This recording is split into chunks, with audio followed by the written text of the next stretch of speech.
माझा आंदोलनाला विरोध नाहीये, माझा आरक्षणाच्या लढ्याला विरोध नाहीये, माझं फक्त अंतर्वालीत नकोय.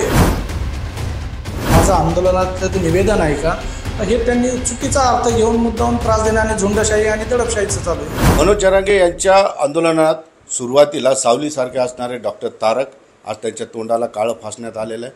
त्यांचं एकच कारण असं आहे की डॉक्टर रमेश तारक यांनी या गावामध्ये आंदोलनामुळे जातीय तेढ निर्माण होते, लोकांना अडथळा होतोय, हे आंदोलन इथून हलवावं अशा पद्धतीची विनंती केली होती. आणि त्यानंतर डॉक्टर रमेश तारक यांच्या तोंडाला आज काही मराठा संघटनेच्या पदाधिकाऱ्यांनी काळं फासलेलं आहे. दादा, काय झालं नेमकं सुरू? काय, मी हॉस्पिटलमध्ये पेशंट पाहत होतो. मला सकाळी एक जणाचा फोन आला की मला पेशंट दाखवायचं आहे आणि तुम्ही किती वाजेपर्यंत आहे? तुम्ही म्हटलं 3 वाजेपर्यंत आहे, तुम्ही या. 3च्या नंतर मला बाहेर जायचं ऑपरेशन करण्यासाठी. चालेल म्हणे, आम्ही फोन करून येतो. आणि 1-1.5 तासानंतर मी माझे पेशंट पाहत होतो. पेशंट पाहताना बाहेर एक 7-8 जण आले. त्यांनी बाहेर गोंधळ सुरू केला, सिस्टरनं ओरडाओरड सुरू केली की आम्हाला मध्ये जायचं. पेशंटमध्ये मधलं पेशंट झाल्यानंतर या, तर त्यांनी आररावी केली, शिवीगाळ केली. नंतर ते मध्ये आल्यानंतर म्हणलं काय झालं? काय नाही म्हणे, यंदा दाखवायचं आहे आणि तुमचा वाढदिवस आहे म्हणून आम्ही आलो आहेत. म्हणलं माझा वाढदिवस नाही. ते म्हणे मला फेसबुकला तर आम्ही पाहिलं तुमचा वाढदिवस आहे, बुके आणला आणि शाल आणली. म्हणजे जसं वाढदिवस नसेल तरी चला, आम्ही पहिल्यांदा आलो आहे म्हणून तुमचा सत्कार करायचा.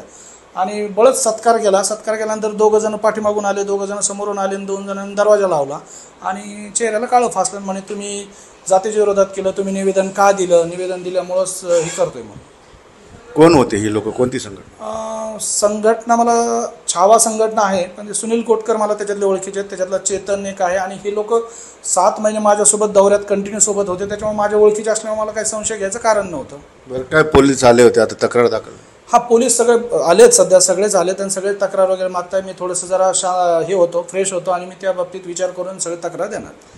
काय, कशामुळं हे झालं? तुम्हाला काय वाटतं की मनोज जरांगेच्या आंदोलनाला तुम्ही एक निवेदन देऊन विरोध केला होता, गावातल्या आंदोलनाला विरोध केला? माझा, तुम्ही जर ते ऐकलं असेल तर माझा आंदोलनाला विरोध नाहीये, माझा आरक्षणाच्या लढ्याला विरोध नाहीये, माझं फक्त अंतर्वालीत नकोय. अंतर्वालीत जे जातीय तेढ निर्माण झाले त्याला माझा विरोध होता, आंदोलनाला विरोध नव्हता. माझी बाईट आहे का, माझं आंदोलनातलं ते निवेदन आहे का हे त्यांनी चुकीचा अर्थ घेऊन मुद्दाम त्रास देण्याने झुंडशाही आणि दडपशाहीचं चालू आहे. तुम्ही संरक्षण मागणार? हा, संरक्षण मला मागास लागेल आता. आणि संरक्षण ऑलरेडी मला होतं, पण मी म्हटलं की मी जे काम करतोय ते प्रामाणिक आणि निस्वार्थी करतोय आणि माझं कुठलंही चुकीचं नाही आहे. कोणी जर असत्य वाटत समोर येऊन बोला म्हणून मीच नाकारलं होतं, पण आता मला मागावं लागेल. काय म्हणाल? तुम्ही आंदोलनासोबत आहात, तुम्ही मनोज जरांगेच्या मागणीसोबत आहात, तुम्ही समाजासोबत आहात, तरी अशा पद्धतीचं घटना घडते? नाही, हे चुकीचं आहे. कारण काय आहे की सोबतची जी काही मंडळी आहे ही हुकुमशाही आणि दडपशाहीवाली आहे आणि यांचं हे कामच आहे. कारण तुम्ही सत्य समोरचा जो बोलतोय त्याची दुसरी बाजू कधीतरी तपासून पहा, योग्य आहे का नाही आहे हे पहा. तुम्ही जे म्हणता तेच योग्य आहे, हे चुकीचं आहे. समाज तुमच्या मागे आहे म्हणजे याचा अर्थ तुम्ही काही चुकीचं करणार हे योग्य नाही आहे. निश्चितपणे बघितलं आपण डॉक्टरांवर काळीशाही इथे लावण्यात आलेली आहे, ती संघटनेची पोरही माहिती आहे आणि आता गुन्हा दाखल करण्याची प्रोसेस सुद्धा सुरू आहे. एवढं सगळं होऊनही डॉक्टर तारक हे म्हणतात की त्या आंदोलनासोबत मी आहे, मनोज जरांगेंसोबत मी आहे, समाजाच्या मागणीसोबत मी आहे, तर हा मा संताप का? सिद्धार्थ गोदाम, न्यूज 18 लोकमत, छत्रपती संभाजीनगर.